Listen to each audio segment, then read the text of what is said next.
Praise the lord. మన రక్షకుడు పరిశుద్ధుడు యేసుక్రీస్తు వారి దయగలిగిన నామమున ఈ రోజున దేవుని వాక్య ధ్యానములకు ప్రతి ఒక్కరికి మన రక్షకుని పేరట ప్రైజ్ ద లార్డ్.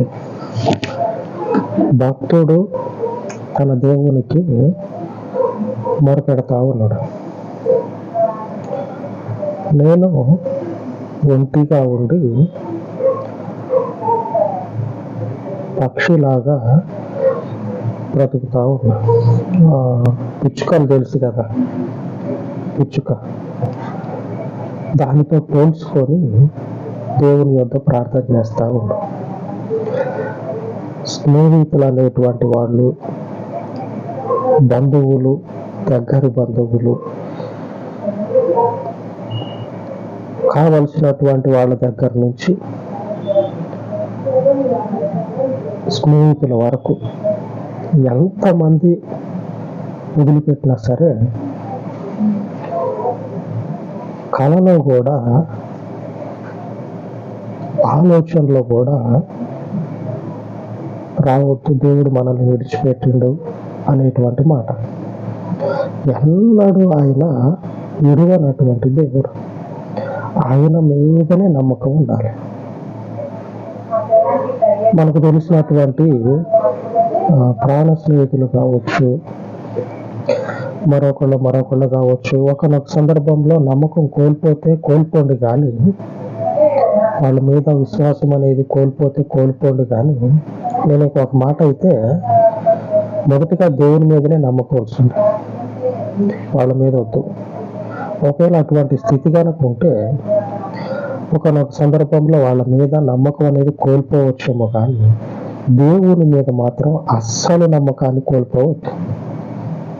కీర్తన గ్రంథము 102:7 రాత్రి మెలకువగా నుండి ఇంటి మీద ఒంటిగా నున్న పిచ్చుక వలె నున్నాను.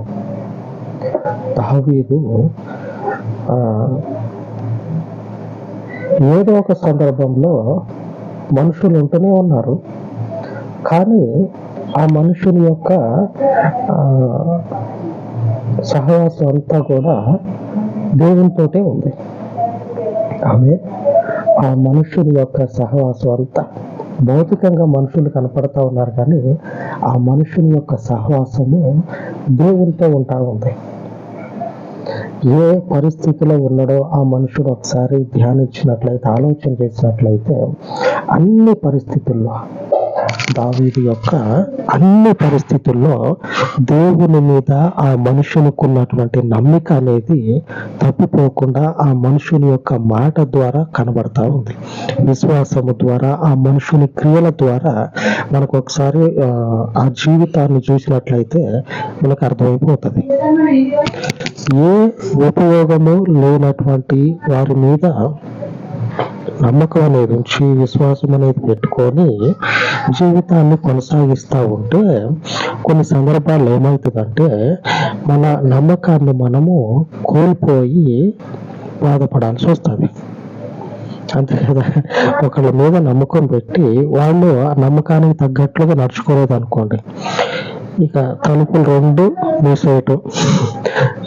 రెండు మూసేసి ఒంటిగా కూర్చొని ఇక ఇంతే, ఇక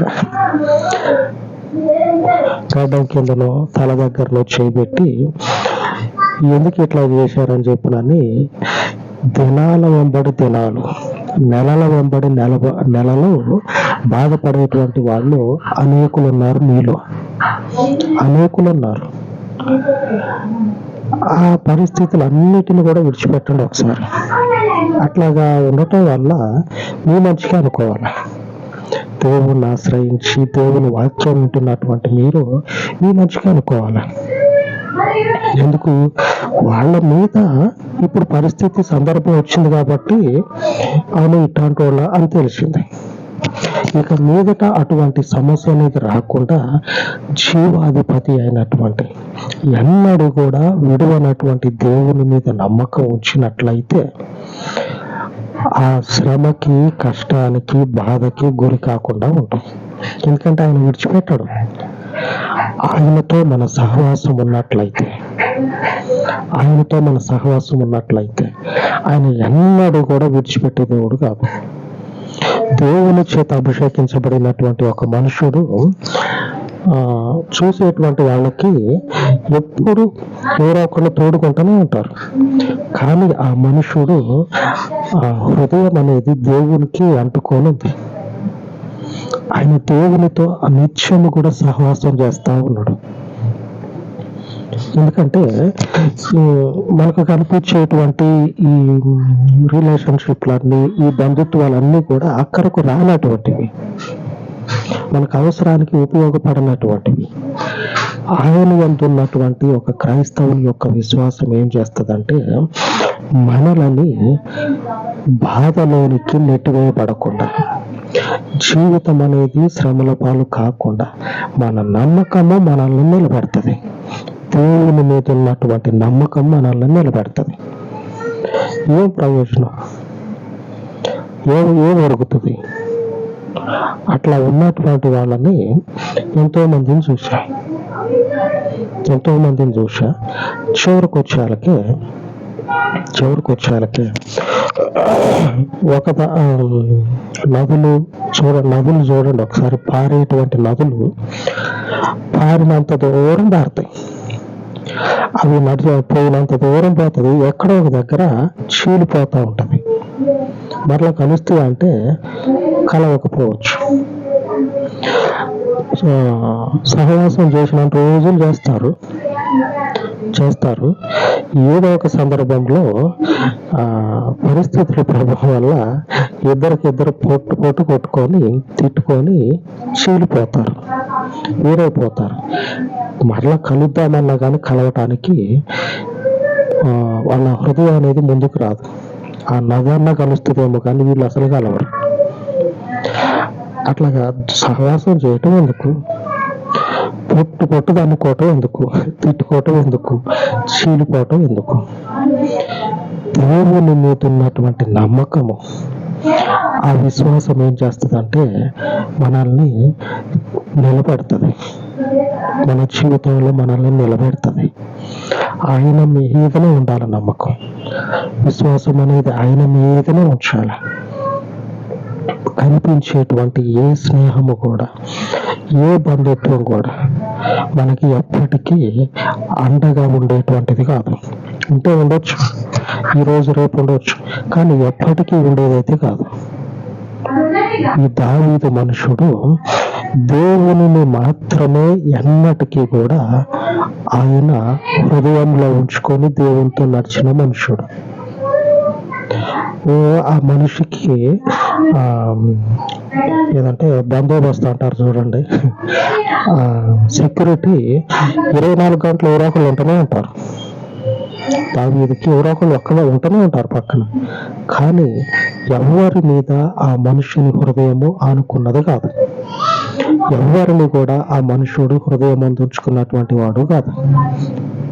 హృదయం అందించుకున్నటువంటి మనుషుడు అసలే కాదు, దేవునిని మాత్రమే. ఆమేన్.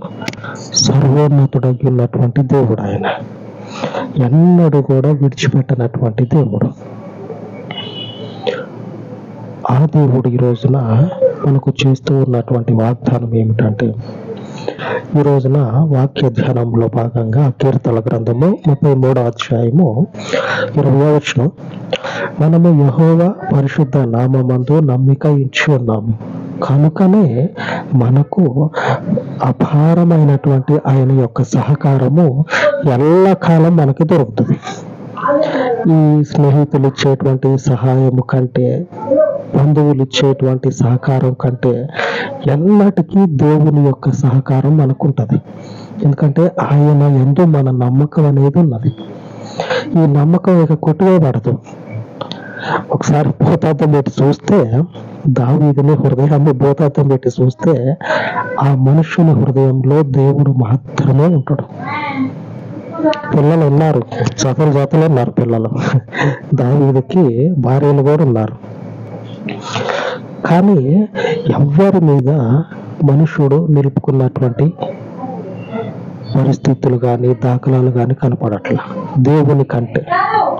దేవుని కంటే ఎక్కువగా దేన్ని కూడా ఎంచినటువంటి మనుషుడు కాదు ఎక్కువగా. కనుక ఈ పరిశుద్ధుల జీవితాలు మనకు ఒక మార్గంగా కనపడతా ఉన్నాయి. దేవుని మీదనే నమ్మకం ఉంచుదాం. ఎన్నటికీ కూడా విడవకుండా, మనల్ని వదిలిపెట్టకుండా, మనతో నివాసం చేసేటువంటి ఒకానొక దేవుడు ఆకాశమందు ఉన్నాడు. ఆయన్ని పిలిచినా అనుకోండి, నేను పిలిచినా కాబట్టి నాకు ఇప్పుడు సహాయం కలిగింది అని చెప్పగలిగేంతగా ఆయన కార్యాలు ఉంటాయి, ఆయన పనులు ఉంటాయి. ఆయన మనం పిలిచినా అనుకోండి, అవును నేను ప్రార్థన చేసిన అందుకే ఇట్లా జరిగింది అని చెప్పగలిగేంతగా ఆయన సహకారం ఉంటుంది. ఆమె ఆకాశంలో ఉంటాడు. పరిశుద్ధుడైన దేవుడు మనకి ఎప్పటికీ సహాయం చేసే దేవుడు ఆకాశంలో ఉంటాడు. ఆ ఆకాశంలో ఉన్నటువంటి దేవుని మీద మన నమ్మకం ఉంచును. భూమి మీద గాలికి అటు ఇటు కొమ్మల్లాగా ఊగుతూ ఉంటారు చూడండి, అటు ఇటు ఊగేటువంటి మనుషుల మీద కాదు, ఆకాశంలో ఉన్న దేవుని మీద. ఆ దేవుడు ఎప్పటికీ మనల్ని వదిలిపెట్టడు. ఆయనకి ప్రార్థించుకుందాం, మనకి ఎప్పటికీ తోడుగా ఉండమని.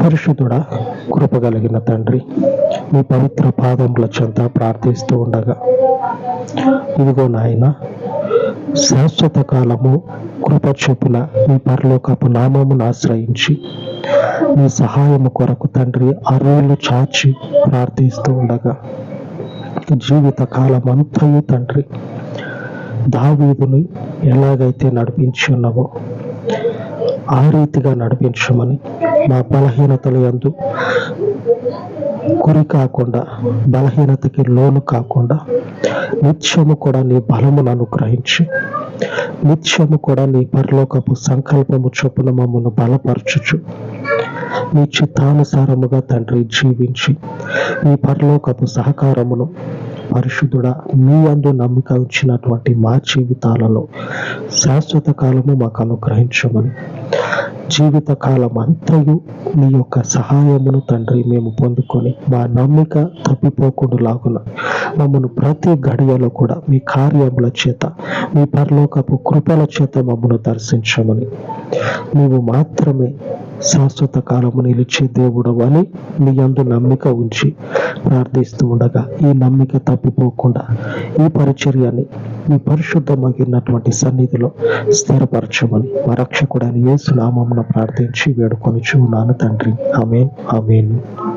పరిశుద్ధుడైన దేవుని యొక్క కృప నిత్యము మనకు తోడయ్యుండును గాక. ఆమేన్, ఆమేన్.